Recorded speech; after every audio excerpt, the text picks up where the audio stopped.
Hey friends, it's Becky L. McCoy, and this is Sucker Punched.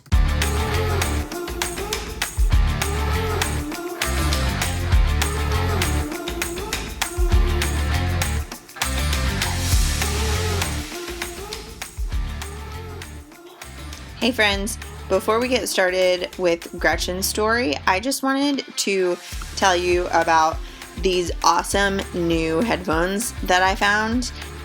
This company called Studio, they're out of Sweden, and they make both like traditional over-the-ear headphones and earbuds that are not just like really high quality and super functional, but they look really nice and are really comfortable and just really easy to use. I've been using my pair. I got the Tray earbuds.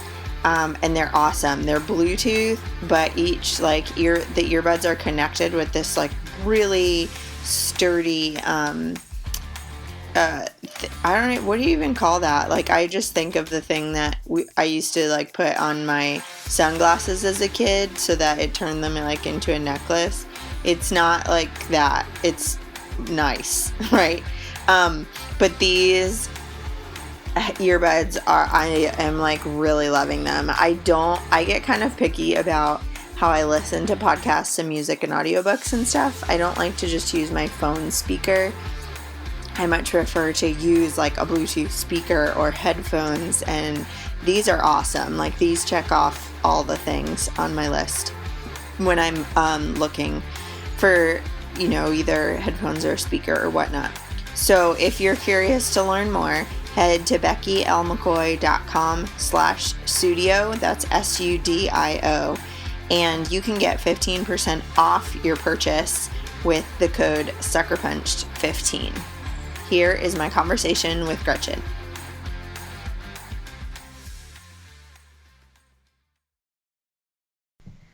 I'm here today with Gretchen Fleming. Thanks for sharing your story with us. Why don't you tell us a little bit about the difficult season that you experienced? Hey, Becky. Thanks so much for having me today. And I love to share my testimony about how God met our need as a family, but really did even a greater work as He changed me in the process. I guess I would say that it all really culminated back in 2013. Our family had reached a feverish pitch in which two trials we had been experiencing for years came together. And through the struggles of one son with a learning disability and the other in the throes of teenage rebellion, we were really at a vulnerable point as a family. In August of that year, our family suffered two heartbreaking events back to back. When our oldest, who had struggled for 18 years with learning issues, launched out on his own to begin his life as a young adult, we were beyond stressed on whether he would make it or not. The night before we were to move him, our youngest son rolled our expedition. And I'm sure you know how big an expedition is. So, holy cow. That is quite a feat in order to roll an expedition. For sure. So this meant, though, that we would be making the heartbreaking decision to send him away for his senior year of high school to an all-male military Christian boarding school out of state. Wow. The ensuing 3 weeks and how we encountered more consequences from each son's struggles just really took us to our breaking point. It became my fight for faith to persevere beyond what I felt capable of enduring. As someone with a passion for God and His Word, I had to really dig deep through studying the Bible in order to overcome.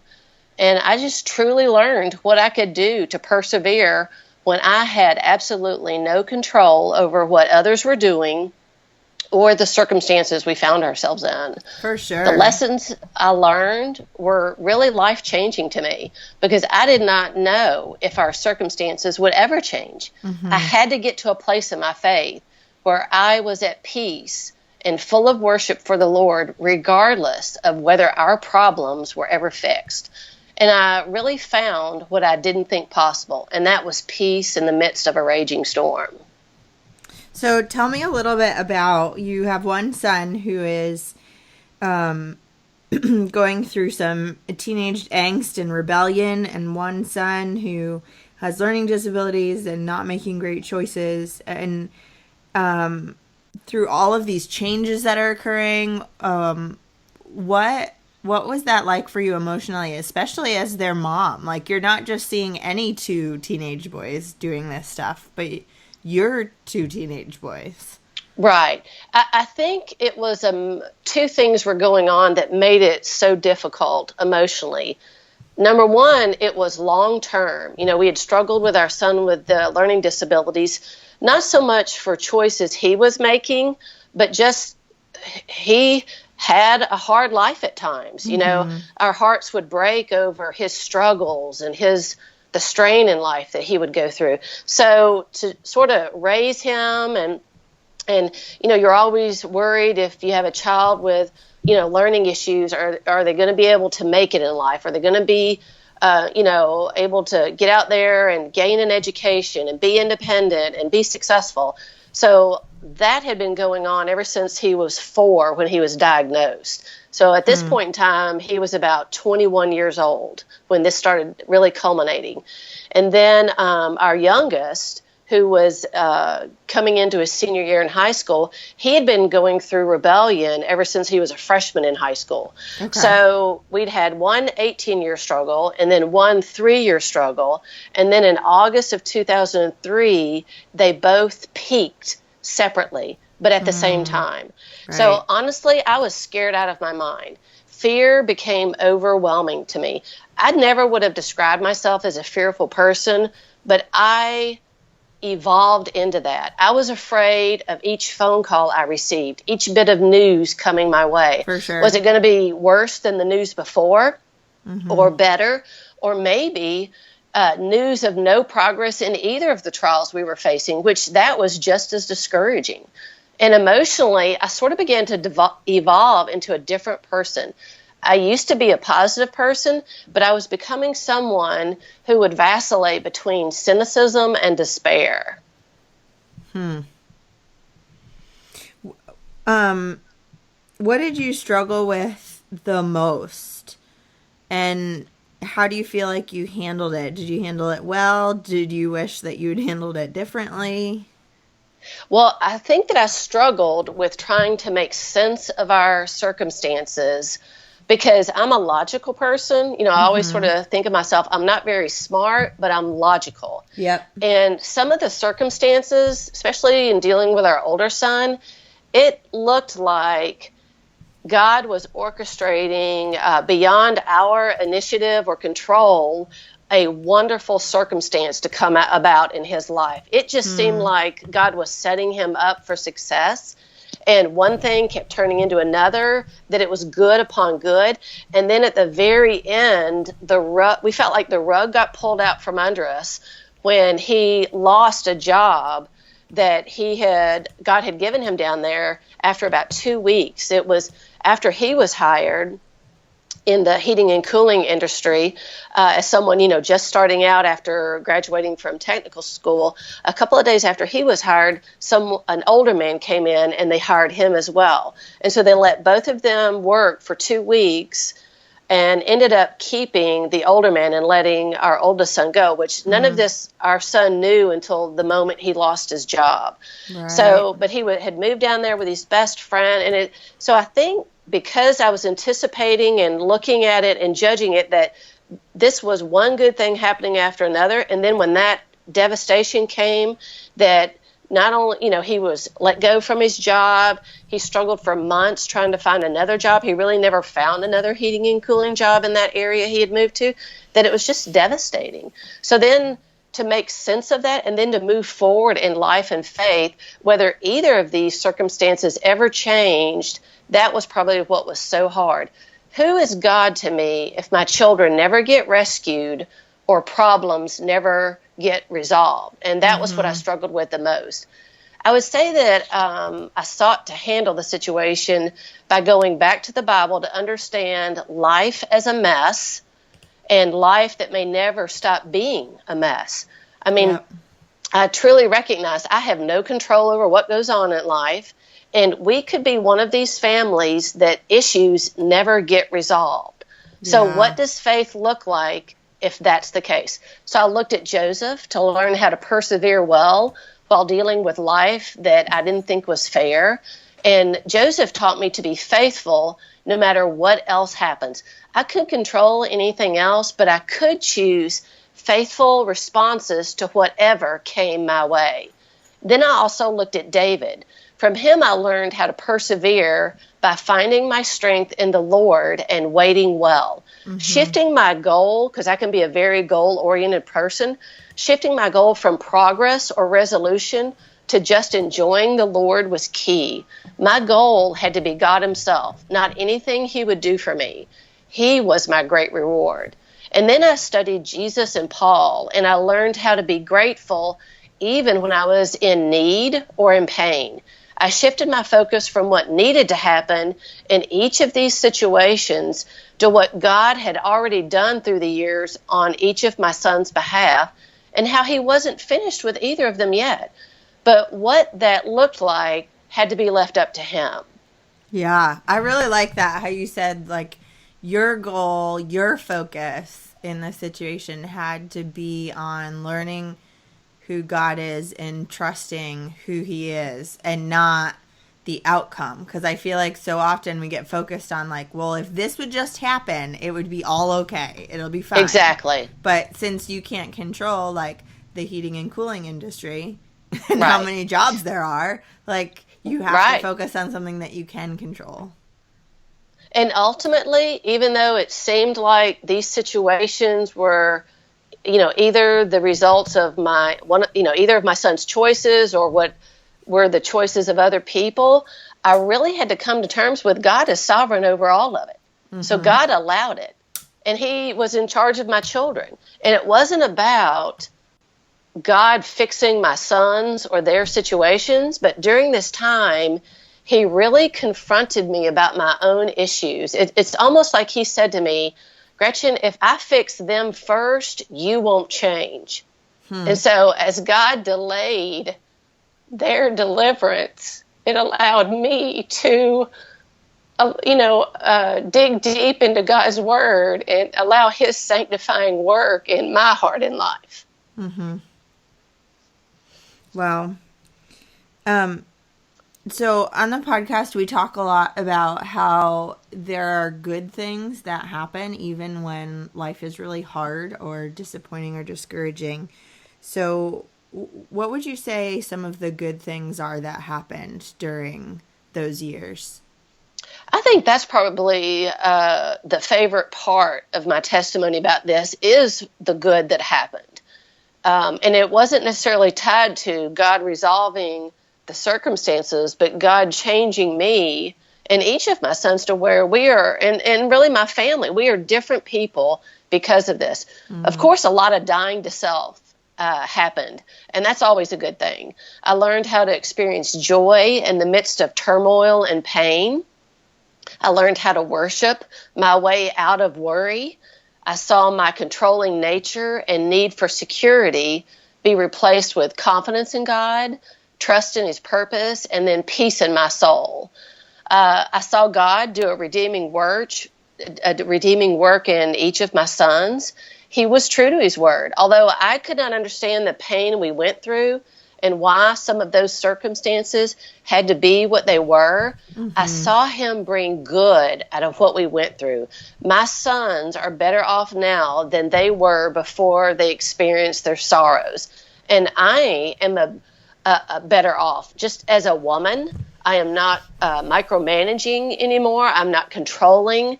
If I hear bad news come, I'm not responding with fear and anxiety like I used to, seeking to fix it. I've learned how to really allow God in his sovereign rule and his infinite love ordain our lives. And if it is getting into a hot mess, I know that I can't cling to resolution like I need to cling to him. He is the great reward.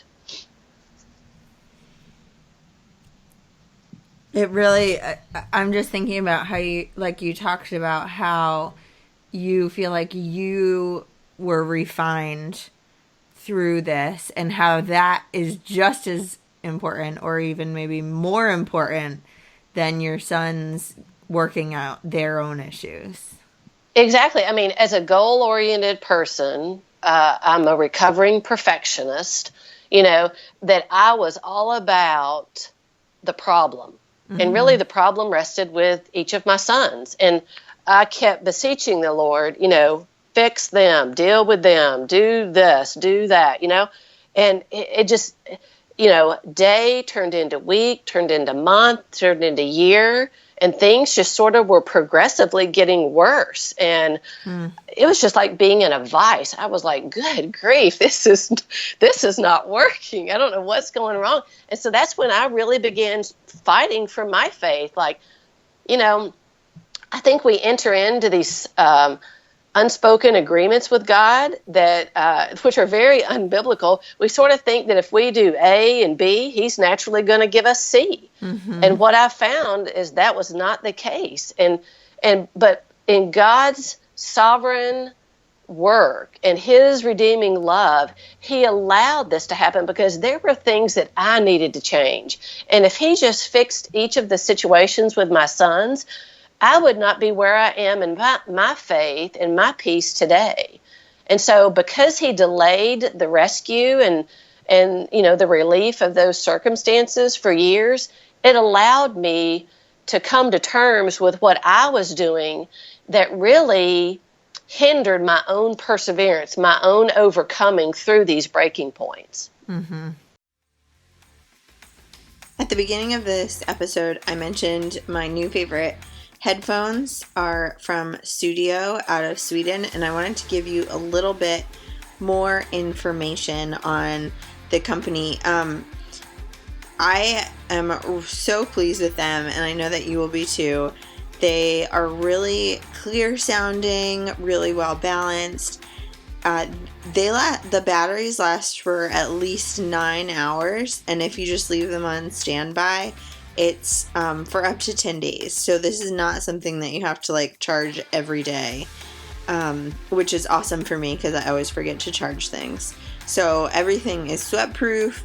There are these custom wingtips that kind of stay in your ears no matter what you're doing.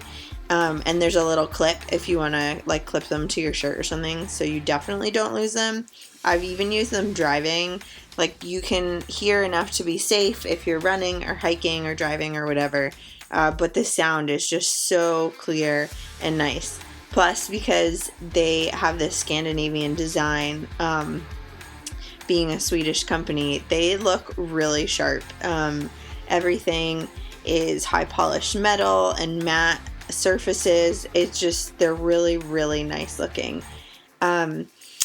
So they wanted to make sure that if you wanted to try out either their earbuds, which is what I got, but they also have a more traditional over the ear, and they all look they're kind of beautiful. I don't think I've ever called headphones beautiful before, but they are. You get 15% off your order when you go to beckylmccoy.com/studio. It's spelled SUDIO, and use the discount code SuckerPunched15 at checkout.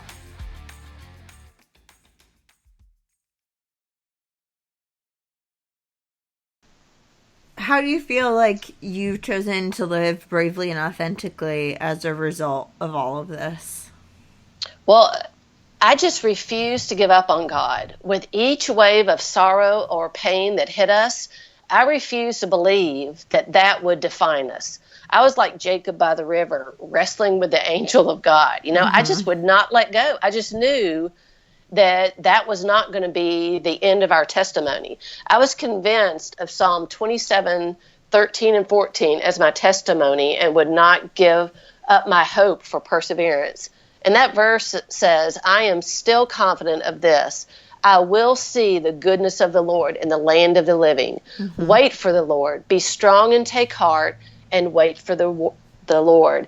And another thing, I lived authentically. I was transparent with our church, and in particularly our fellowship group. We sought their guidance and prayer support continually. I was very tempted throughout this time to isolate myself, but I tried to push past that and to push myself in as I leaned in to the community for support. And what did that look like? Like, how did your community support you? Well, I mean, of course, you can't just, as you're meeting people in the church lobby and, as you're whizzing by one another, hey, how are you? That's not necessarily the time Yeah. to say, I'm a hot mess. That's how I am. And I can even remember one time a friend of mine whose sons were younger than mine and, life was still really going well for her at that period. She pulled up next to me at the red light and rolled her window down. And, there was something about when you're in a really a deep pit and then you're interacting with someone that, life is still really going well for them, to even have a conversation with them, it can be challenging. So she rolled her window down and she's like, hey, how you doing? And I just sat there a second and I'm thinking, you have no idea. Like, I don't even know where to begin. And this is not the time or the place. And so we're at a red light and I go, good, I'm doing good, and so I guess I learned when to be open and vulnerable and when to just know that it wasn't the time or place for it. And, but when we were, with our fellowship group community or in a more private place or fewer people around, that's when I just tried to be very honest, because I do not want to be one of those people that just sort of plays at church. I want to be honest and transparent. And if anything, probably if you come up and ask me, I'm going to tell you what our struggle is in life compared to where we're experiencing victory, because I've been the one in the pit. And I don't want to be that person in the food aisle, in the frozen food section, rattling off my child's good grades or my son or my husband's promotion. I don't want to be rattling off all the great stuff, totally unaware of what someone else might be going through. There's a fine line between boasting in the Lord and just plain boasting, And so I just really felt the conviction that as we struggled, yes, I wanted people to know that we were struggling at the time, as I was sensitive to the privacy of my children, but at the same time to know that there was a time and place for everything. Yeah, for sure. If you were to sit down and talk with someone whose children are either really just struggling, at a point in life where they are just struggling or are making poor choices or any of the things that your sons dealt with, how would you want to encourage them? The main thing I could say is draw near to God. Don't let go. Don't give up. Let Him change you for the good through your storm. Seek His guidance on how you need to let go of something and grab hold of others. I had to let go of unrealistic expectations, micromanaging, fear and anxiety, even idolatry, which made it harder to persevere. But I learned how to grow and grab hold of faithfulness, peace, trust, perseverance, and gratitude. And that really helped get me through. I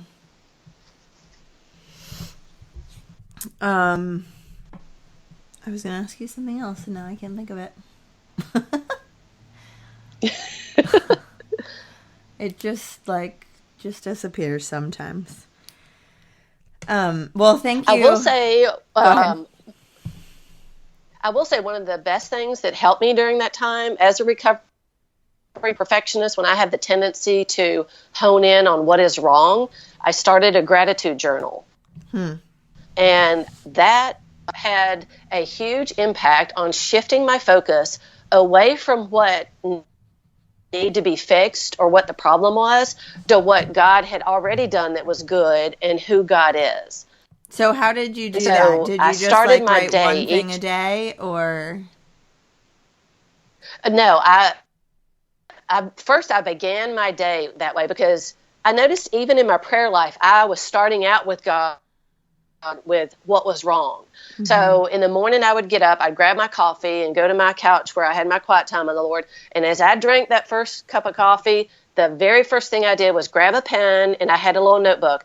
And I just have a gratitude journal, and I would do I number them a year at a time, but I don't continue that number after the end of the year. I start over. Okay. So I would basically focus on the previous day.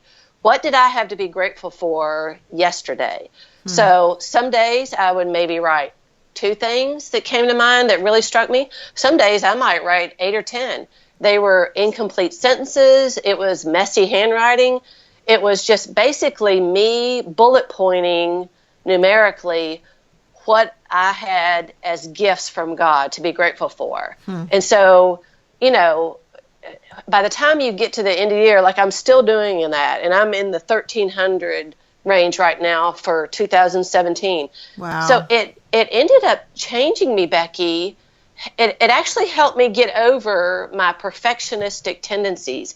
Now as I start my prayer time with the Lord, and this did not happen with me consciously, purposely trying, because I know how to give good effort. Right. But that's the thing I've learned about faith. I can't do what I need to do. Yeah. So, but this was an indirect transformation. So as I did the gratitude journal, it transformed me. So now as I usually begin my interaction with the Lord, it's not, oh, Lord, help such and such. It is, oh, Lord, thank you for such and such. Thank you for this. Thank you for that. And it totally changed the way I enter in and begin interacting with the Lord in his presence. Yeah. Wow. That sounds really neat. Well, thank you for sharing your family story and how it's impacted and changed you. Before we say goodbye, I want to ask you some fun questions. Sure. So the first is, what are you loving right now? I am loving that my husband and I, as empty nesters, have just left our home in Tallahassee after 30 years, and we have launched out, and we have rented a 2-bedroom, 2-bath in a high-rise in Jacksonville, Florida. Okay. And we have totally uprooted our lives, and it has just been one of the probably one of the bravest things we've ever done, individually or as a couple. And I just posted on my website, GretchenFleming.com, because, why we did it, because it was interesting. I had people calling me and asking me, like, Gretchen, what is going on? I don't guess I realized what a mystery or what a buzz it would create as we left, dearly beloved family and friends. But, I began to clue into that. I thought, you know what? Instead of writing my normal sort of Bible study post, I'm just going to do a personal testimony and explain what the backstory is of why we left. So probably what I'm enjoying most is city life, empty nest time with my husband, and getting to know a new church community in Jacksonville, the Church 1122. That's neat. What is your favorite meal, snack, food? What are you enjoying? Well, my husband and I are always suckers for pizza. We always have pizza probably once a week. Although we try to eat healthy, that's the one indulgence we definitely allow ourselves. What's your favorite kind? Probably a pepperoni pizza with veggies on it, like mushrooms, green peppers, and black olives. Yep. Yes. But the new thing, our new favorite food, that coming to city life, are food trucks. Becky, yes. We never knew about food trucks, and so we're living in a high rise. I want you to know, about 3 to 4 days a week, there's a different food truck that will pull up at the bottom of the building. We take the elevator downstairs and walk out. And I guess I envisioned food trucks as sort of being just junk food, like a fast food. These are excellent. Isn't it amazing? Yeah, it's like a mobile restaurant with excellent food. They have such specialties, and so we are just blown away with what good food is on a food truck. What's your favorite food truck? We had a food truck called Holy Moly, and it was a combination of Cuban and Texas food. This woman had been married to a Cuban man for 30 years, and her mother-in-law taught her traditional Cuban cooking, but the woman herself was from Texas. And I'm telling you, my husband and I each had a dish that probably, we've been here in Jacksonville 3 weeks. That might be our best meal we've had here in Jacksonville so far. That's awesome.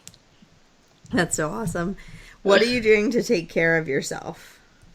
We are walking a lot. We are living in a high-rise on the St. Johns River. So there's, of course, great river walks in this area. So my husband and I usually walk every day, and we're walking along the river. We're going across bridges, and so we're walking to restaurants nearby. Like this morning, I met someone for coffee. I walked there. It is so cool to live in a downtown city. Who knew? I've always been raised or reared my children in the suburbs, and now we're enjoying city life. That's so great. What are you doing to be brave?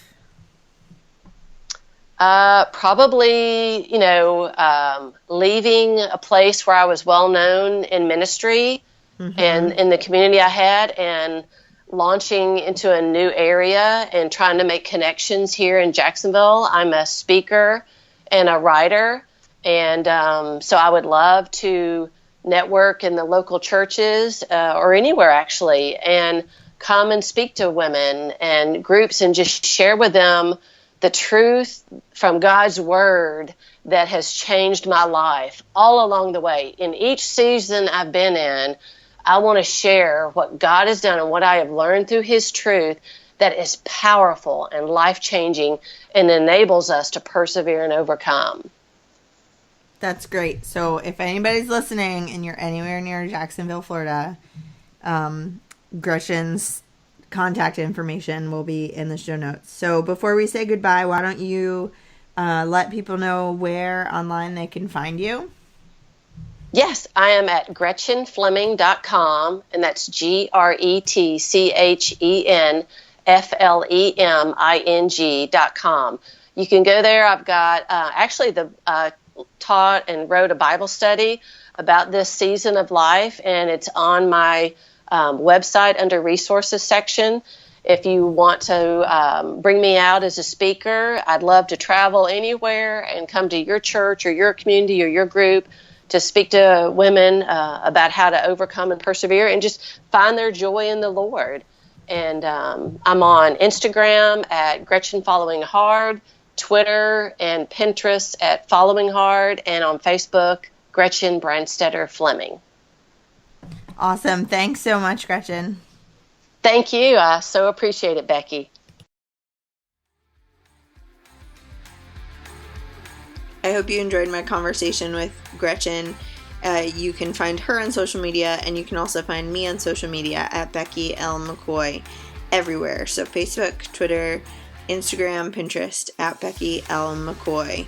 If you're enjoying this podcast, please rate and review Sucker Punched wherever you listen to your podcasts. The more stars we get, the more reviews we get, the more we show up as suggestions for other people. And if you're enjoying it, that means other people will enjoy it too. So help them to be able to find the podcast. I can't believe that season 2 of Sucker Punched is almost over. Oh my word. It is so fun. If you have any suggestions for future podcast guests, just send them, or topic suggestions, or even submit your story. All the information is at beckylmccoy.com/submissions. All right, have a wonderful week, and I'll catch you at the next episode of Sucker Punch.